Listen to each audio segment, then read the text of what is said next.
यह बिल्कुल आम सा दूध का डब्बा स्टैलोन के हाथ में आते ही जेल ब्रेक का जरिया बन गया। उसने दूध के बॉक्स को खोला, उसमें एक पतली सी वैक्स की लेयर होती है। उसने उस लेयर को निकाला, फिर जब बाहर जाने का मौका मिला तो चुपके से उस वैक्स लेयर को जेल के गेट के पासवर्ड लॉक पे चिपका दिया। जब गार्ड पासवर्ड डालता है तो उसके फिंगरप्रिंट्स 4 बटन पर निशान छोड़ देते हैं। फिर उस वैक्स को वापस निकालकर एलिमिनेशन मेथड से पासवर्ड कॉम्बिनेशन निकाल लेता है। लेकिन गेट के बाहर हाथ कैसे ले जाएं ताकि लॉक छू सके। उसने पहले टॉयलेट पेपर को छोटी छोटी गोलियां बनाई, फिर उनमें टूथपेस्ट लगाया। ऐसे कई गोलियां बनाई, फिर एक बड़ी पेपर शीट से रैप करके घूंसा बनाया। एक बड़ा चिपचिपा बॉल बन गया। मगर ये सब कैमरा में ना आए इसलिए उसने पहले से गार्ड की रूटीन जानी। हर बार जब गार्ड उसे उसकी सेल में छोड़ता तो वह बाहर जाकर सिगरेट पीते और टाइम पास करते। इस तरह हर दिन 7 मिनट के लिए मॉनिटरिंग रूम खाली रहता था। यही था स्टैलोन का लूप होल। पर जेल से निकलने के बाद क्या? स्टैलोन जानता था कि कामयाब जेल ब्रेक के 3 एलिमेंट्स होते हैं। पहला रूटीन का ज्ञान, दूसरा जेल का लेआउट समझना, तीसरा बाहर कोई पार्टनर होना चाहिए जो मदद करे। पहले 2 तो उसने समझ लिए थे और जेल के स्ट्रक्चर का भी पूरा अंदाजा था। उसने देखा कि ये जेल के बगल में एक वीक स्पॉट है, एक फायर स्टेशन जो जेल के साइड में बना हुआ है। सिर्फ ब्लैक सेल का लोकेशन उसके पास था। सब समझने के बाद उसने अपना प्लान शुरू किया। उसने जानबूझकर एक कैदी को मार के इंजर्ड कर दिया। जैसे ही उम्मीद थी गार्ड ने उसे सजा में ब्लैक सेल में डाल दिया। जब गार्ड उसको खाना देने आया उसने चुपके से एक कॉटन बॉल छोटी खिड़की के लॉक में डाल दी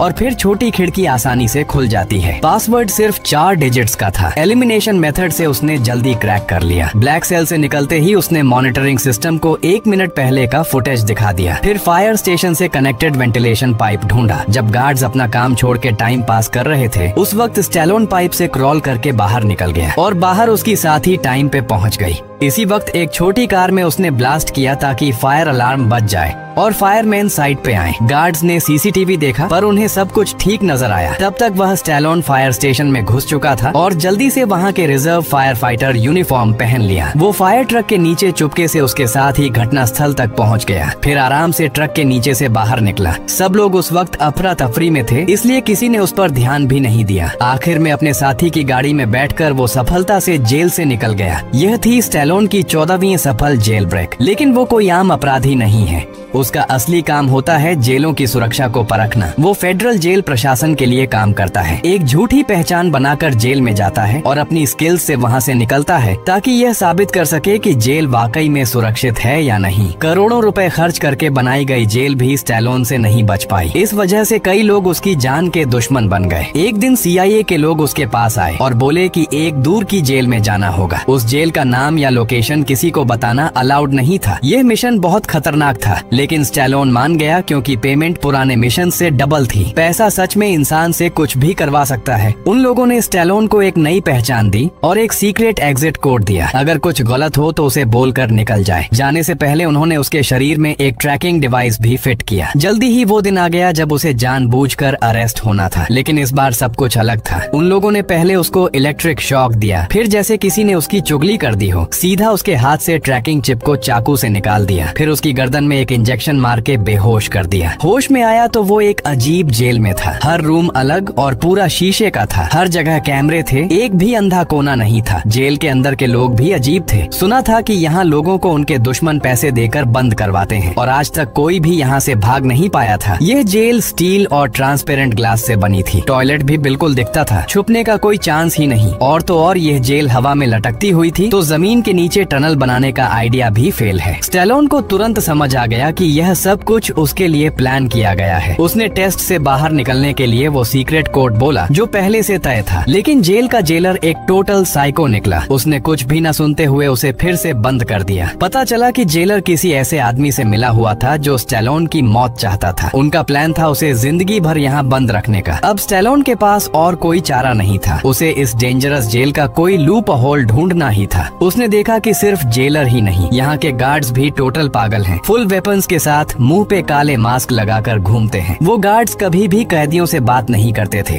ताकि कैदियों से किसी भी तरह का कम्युनिकेशन न हो।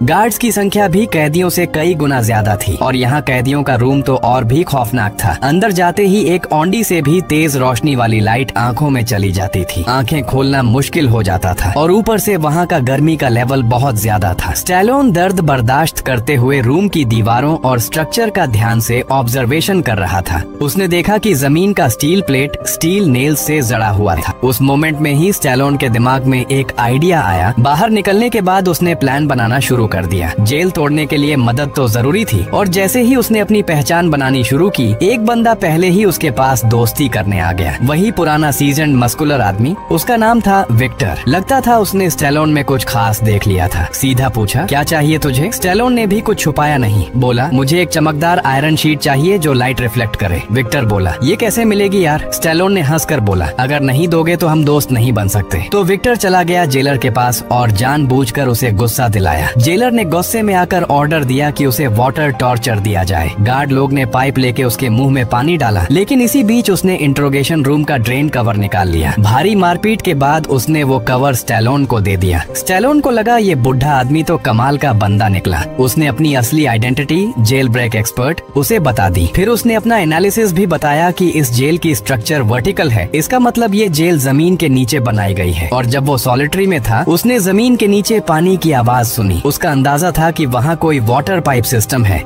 जिसमें से निकलने का रास्ता हो सकता है। अगला प्लान ये था कि दोबारा सॉलिटरी में वापस जाना। विक्टर ने जेल के गुंडे बाल्डी ब्रदर्स को जानबूझकर छेड़ा। स्टैलोन ने रोटी का एक टुकड़ा लिया। बाल्डी के आदमी जेल में हंगामा मचा देते हैं। जैसे प्लान था, दोनों को सॉलिटरी में डाल दिया गया। सॉलिटरी में जाते ही स्टैलोन ने ड्रेन कवर निकाला और उसकी रिफ्लेक्टेड लाइट को स्टील नेल्स पर फोकस किया। कुछ ही सेकंड्स में हाई टेम्परेचर की वजह से वो नेल्स फूल कर निकलने लगे। एक के बाद एक 4 नेल्स को उसने ऐसे ही निकाल दिया। फिर रोटी का टुकड़ा मुंह में डालकर विक्टर को सिग्नल दिया ताकि विक्टर गार्ड का ध्यान भटका सके। विक्टर भी फुल जोश में जोर जोर से चिल्लाने लगा। इधर जेलर का ध्यान वैसे ही उसी पर चला गया। स्टैलोन तुरंत खड़ा हुआ और जो रोटी उसने चबा के पेस्ट बनाया था उससे सीसीटीवी कैमरा पर चिपका दिया ताकि नजर अंदर न जा सके। फिर तुरंत फ्लोर का पैनल हटाकर नीचे घुस गया और अंडरग्राउंड पाइपलाइन में घुसकर क्रॉल करते करते आगे बढ़ने लगा। वो वाटर पाइप के रुख में ऊपर चढ़ने लगा, लेकिन रास्ते में गलती से एक वायर टूट गई और पाइप भी फट गया।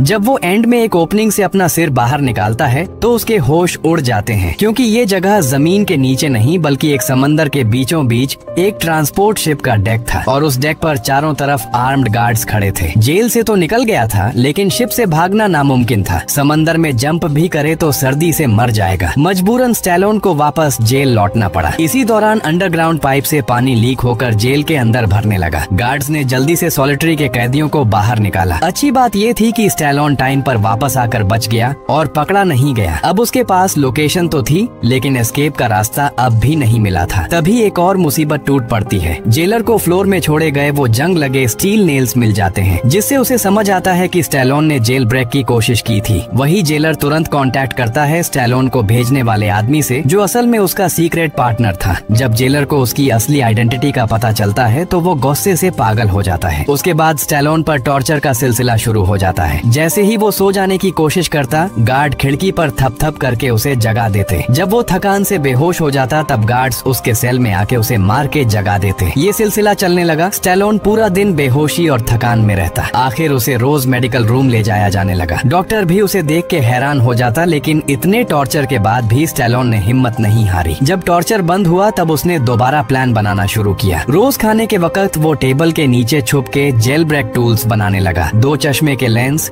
एक बॉल पेन, एक हार्ड कार्डबोर्ड पीस और एक छोटी सी ग्लास ट्यूब मिलाकर उसने बनाया एक डायमेंशन डिटेक्टर। फिर उसने पहले वाले बाल्डी भाई को ढूंढा, जिससे उसने प्रॉमिस किया कि एस्केप के टाइम उसे भी साथ ले जाएगा। तीनों ने मिलकर प्लान बनाया। बाल्डी भाई जेलर को झूठ बोलता है कि उसके पास कुछ सीक्रेट इन्फो है जो वो सिर्फ डेक पे जाकर बता सकता है। उस बहाने से उसे डेक पे ले जाया गया। डेक पे पहुंचते ही बाल्डी भाई ने स्टैलोन के दिए हुए डायमेंशन डिटेक्टर से डायरेक्शन मेजर किया। स्टैलोन ने जब वो डेटा लिया तो उसने देखा कि फ्लश करते वक्त पानी घड़ी की उल्टी दिशा में घूम रहा था। इससे उसने कंक्लूड किया कि शिप नॉर्दर्न हेमिस्फीयर में है। फिर एक नए आए कैदी से पता चला कि अभी नवंबर का महीना चल रहा है और स्टैलोन ने अपने बॉडी टेम्परेचर सेंसिंग से एस्टिमेट किया कि वहाँ का टेम्परेचर मोरक्को कोस्ट के आसपास का लग रहा है। तो अब उसके पास एक क्लियर लोकेशन थी, मोरक्को के कोस्ट के पास, और एक नया मिशन इस जेल शिप से बच निकला। विक्टर बोलता है कि उसका आदमी कुछ कर सकता है, लेकिन सबसे पहले उन्हें बाहर किसी तरह से मैसेज पहुंचाना होगा। स्टैलोन को याद आता है वो डॉक्टर जो हर बार उसे देख के दया से भर जाता था। तो प्लान बनाया गया, विक्टर स्टैलोन को जानबूझ के छुरी मार देता है ताकि वो डॉक्टर के पास जा सके। थोड़े दिनों बाद स्टैलोन बार बार बीमार बनकर डॉक्टर के पास जाने लगा। 3 बार मिलने के बाद डॉक्टर का दिल पिघल जाता है। फिर स्टैलोन अपनी असल पहचान डॉक्टर को बताता है और सबूत भी देता है कि अगर उसे कुछ हो जाए तो वो वेरीफाई कर सके। डॉक्टर की इंसानियत जाग जाती है। वो सीक्रेटली स्टैलोन का संदेश विक्टर के बंदों को भेज देता है।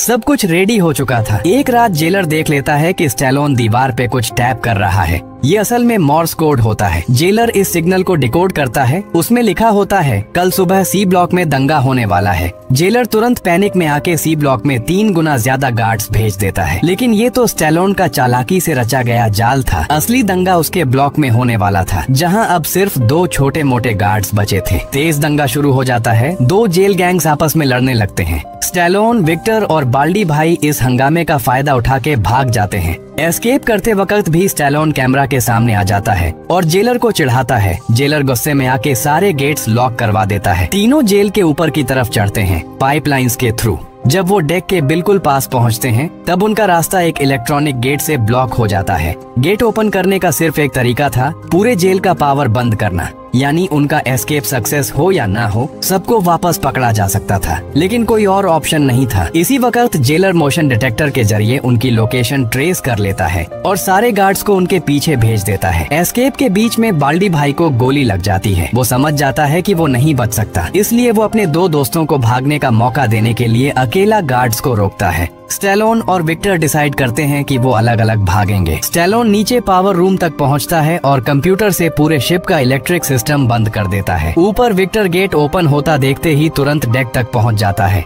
ऊपर हेलीकॉप्टर भी पहुंच चुका होता है, लेकिन विक्टर बिना भाई के नहीं जाएगा। वो मशीन गन उठाता है। उसकी आंखों में एक जज्बा होता है, या तो सबको ले जाऊंगा या किसी को नहीं। विक्टर तुरंत सामने आने वाले गार्ड्स को गोली से उड़ाने लगता है। स्टैलोन छुप के पानी के टैंक के अंदर घुस जाता है, जहां उसका पता लगाना मुश्किल होता है। जेलर जब देखता है कि वो कहां गया तो वो तुरंत ऑर्डर देता है कि शिप दोबारा स्टार्ट करो। जब उसके आदमी ने वापस पावर रिस्टोर किया तो जहां स्टैलोन छुपा था उस पानी के टैंक ने ऑटोमेटिक फ्लश करना शुरू कर दिया। जैसे ही टैंक फ्लश हुआ, स्टैलोन सीधा समंदर के नीचे गिर गया। जेलर का चेहरा अब सच में हरा पड़ गया था। स्टैलोन समंदर के ऊपर आया ही था कि विक्टर ने परफेक्ट टाइमिंग पे उसे पकड़ लिया। जेलर भी तब तक डेक पे आ चुका था। उसने सीधा स्टैलोन पे गोली चला दी। यह था आखिरी मौका। विक्टर ने तुरंत एक पिस्टल उसकी तरफ फेंका। स्टैलोन ने उसे पकड़ लिया और बिना टाइम वेस्ट किए कुछ गोलियां चला दी। उस जेलर के पीछे रखे ऑनएल ड्रम फट गए। जेलर ने नीचे देखा, कुछ बोल भी नहीं पाया और एकदम से आग के समंदर में चला गया। सब कुछ शांत होने के बाद स्टैलोन और विक्टर अफ्रीका के कोस्ट पे पहुँचे। वहाँ उन्हें लेने के लिए कोई आया और जो लड़की गाड़ी से उतरी वही थी जिसने स्टैलोन को पहली बार मिशन दिया था। तभी स्टैलोन को सब समझ आया। यह पूरा प्लान विक्टर की बेटी का था। अपने बाप को बचाने के लिए उसी ने स्टैलोन को जेल में भिजवाया और फिर वापस निकाल भी लिया। ये सब पहले से ही प्लान किया गया था। स्टैलोन बस हल्का सा मुस्कुराया। आखिर में स्टैलोन ने कामयाबी के साथ रिटायरमेंट ले लिया। जैसे कि कहते हैं, अच्छी फिजिक्स पढ़ लो, दुनिया में कहीं भी काम आएगी। अब तो लगता है यह बात सच थी और अगर मुझे डाल दिया जाए उस जेल में तो मेरे 249.99 IQ के बावजूद जेलर मेरे सिर पे हथौड़े मार मार के पेस्ट बना चुका होता।